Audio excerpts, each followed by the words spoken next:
So hey everyone, this side Abhinav and welcome to cinema वाला।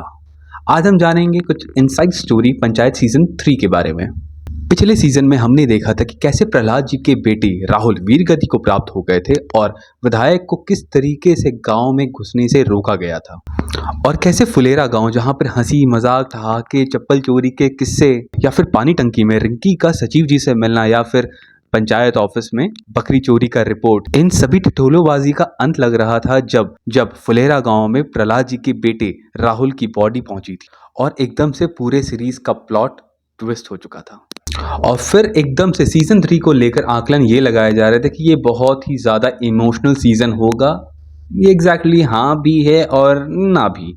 तो finally इस season कुल मिला के एक बस, एक कबूतर, पूरब और पश्चिम, मारुति ऑल्टो और एक सफेद घोड़ा, गाड़ी के पीछे वाली सीट और ढेर सारे लोग जिनके हाथों में है बंदूक। पंचायत सीजन 3 के ये सारे स्पॉयलर्स हैं और पंचायत सीजन 3 का वेट खत्म हो चुका है। लोग 2 सालों से इंतजार कर रहे थे इस सीजन 3 का और ये वैसे ही भयंकर लाजवाब बनी है जैसे पिछले 2 सीजन्स थे। इनफैक्ट पंचायत सीजन 3 को देखते हुए आपके दिमाग में एक बार भी ये ख्याल नहीं आएगा कि आपने 8 एपिसोड देख डाले।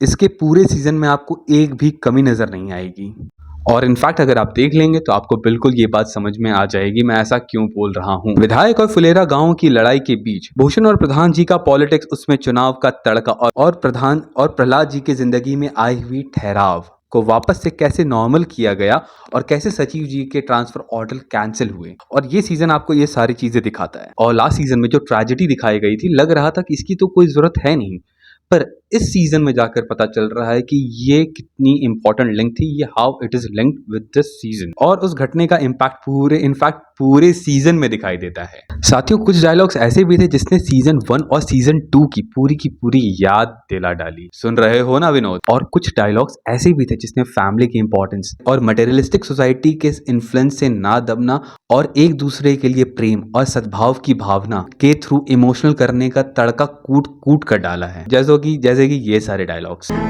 सोना दे के कोई ईंट पत्थर खरीदता है काम में तो 4-5 महीने बाद चले जाएं भाभी, समय पहले कोई नहीं जाएगा। कोई नहीं मतलब कोई नहीं। इनफैक्ट ये सारे के सारे सीन्स बेहतरीन थे। प्रहलाद चा जब हंसते थे तो आपको चेहरे में मुस्कुराहट आपके चेहरे में अपने आप आ जाती। विकास जब अपनी वाइफ के साथ जब अपनी मैरिड लाइफ में एडजस्ट कर रहा होता है तो कहीं ना कहीं आपको वास्तविकता से रूबरू करवा देता है कि एक लोअर मिडिल क्लास फैमिली जो कि रूरल एरिया से बिलोंग करती है कि उसमें एक लड़के की लाइफ में कितना स्ट्रगल होता है। सचिव जी और रिंकी की लव स्टोरी को अगर आपने आगे बढ़ते देखा होगा तो आपने एक चीज ऑब्जर्व की हो कि आपको उसके अंदर एक रियलिटी चेक मिलता है कि कैसे एक गांव के अंदर छुप के मिलना और किसी तरीके से बात कर पाना, ना कि आजकल की न्यू वेब सीरीज की तरह जिसमें ना जाने पहले ही मुलाकात में ना जाने क्या क्या सीन्स देखने पड़ते। इनफैक्ट अगर आप गौर करोगे तो इस पूरे सीरीज में छोटी मोटी चीजों पे बहुत ज्यादा गौर किया गया था।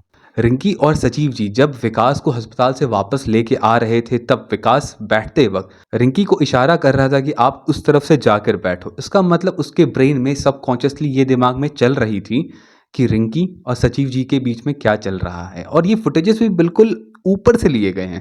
सो जब आप इस फुटेज को देखोगे तो आपको पता चलेगा कि डायरेक्टर के ब्रेन में क्या था, किस चीज़ को वो दिखाना चाह रहे थे। ये बहुत ही छोटी सी बारीकी सी चीज़ थी बट इसे बहुत ही अच्छे तरीके से शोकेस किया गया है। अब अगर नेगेटिव कैरेक्टर्स की बात की जाए और उसमें से एक लिस्ट डिस्क्राइब किया जाए तो उसमें से सबसे टॉप पे होंगे हमारे विधायक जी। इसने बिल्कुल ही एक ईगोसेंट्रिक पर्सनालिटी शो किया है कि कैसे इस विधायक के ऊपर एक कुत्ते को मार के खाने का आरोप है और साथ ही साथ एक कबूतर को जान से मार डालने का, और इसी चक्कर में ये उल्टी पुल्टी हरकतें शुरू कर देता है जैसे कि फुलेरा गांव के एक निवासी को धमकी दे देना कि इंटरव्यू में तुमने जो भी बोला है मेरे खिलाफ उसे वापस लो या तो इंटरव्यू में आके मुझसे माफी मांगो।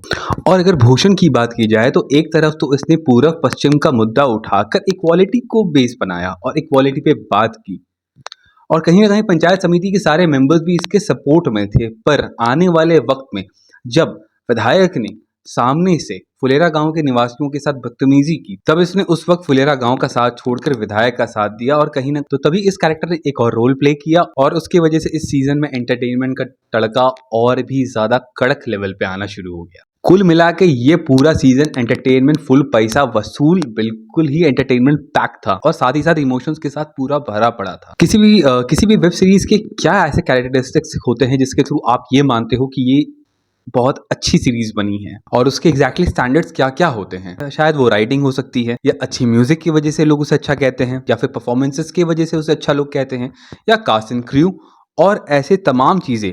पर ये सारी चीज़ें तो जेनरिक चीज़ें हैं, ये तो लगभग हर वेब सीरीज के अंदर होती है। पर इस वेब सीरीज के अंदर ऐसी क्या अलग बात है, ऐसी क्या अलग चीज़ है जो इसे बहुत ही ज़्यादा अलग और डिफरेंट बनाता है, और इनफैक्ट इंडिया के टॉप 5 टॉप 3 वेब सीरीज में शुमार करता है। पर पंचायत सीजन 3 में सिर्फ ये सारी चीज़ें नहीं है जो इसे खास बनाता है, इसमें एक एड ऑन फीचर और भी अलग बात है जो इसे बहुत ही ज़्यादा खास बनाता है। इनफैक्ट सिर्फ सचिव जी नहीं, आपको इस पूरे सीजन कोई भी एक कैरेक्टर ऐसा नहीं दिखाई देगा जो एग्जैक्टली लीड रोल प्ले कर रहा हो। इसे अलग बनाता है कि सचिव जी का लीड रोल में ना होना, सिर्फ उन्हें ही सेंटर पे रख के पूरे वेब सीरीज को इर्द गिर्द ना घुमाना।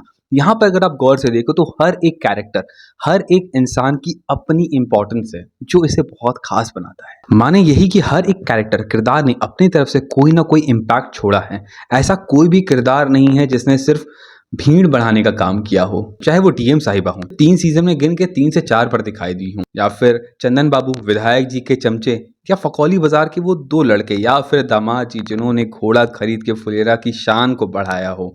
ये सब कुछ आपको रेलेवेंट लगेगा। इनफैक्ट साइड कैरेक्टर्स भी आपके दिमाग में उतने ही अच्छे से छपे हुए होंगे, और आपको इस सीजन कुछ नए कैरेक्टर्स भी दिखाई दे होंगे, जैसे कि दादी अम्मा, जिन्होंने पूरे स्टार्टिंग के 3 एपिसोड्स में कैसे सचिव और प्रधान जी के सर पर तांडव किया था प्रधानमंत्री आवास योजना को लेकर। पर उसके बाद एपिसोड 4 to 6 की अगर बीच में बात की जाए तो थोड़ा सा पेस स्लो डाउन हो जाती है, और मेरे हिसाब से ये सिर्फ यही एक नेगेटिव पॉइंट है इस पूरे सीजन का।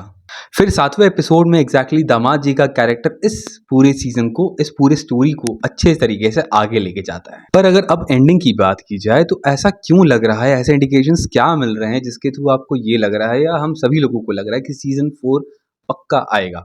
ये मैं आपको अगले वीडियो में बताऊंगा। फिर ये सीजन कहीं ना कहीं फिर से हर एक इमोशन को टच करता है, जिसके लिए ये फेमस है। ये आपको 2 मिनट में आपको हंसाता भी है और अगले 2 मिनटों में आपको रुला भी देता है, और रुलाने की क्षमता भी है, और आपको सोचने पे भी मजबूर कर देता है। ये असली ताकत होती है एक अच्छे इनिशिएटिव, एक अच्छे कंसेप्ट, एक अच्छे स्क्रिप्ट और एक अच्छे कास्ट एंड क्रू की। So take care and thank you so much. Do like, share and subscribe, और एंडिंग एक्सप्लेनेशन का वेट करें। Thank you so much.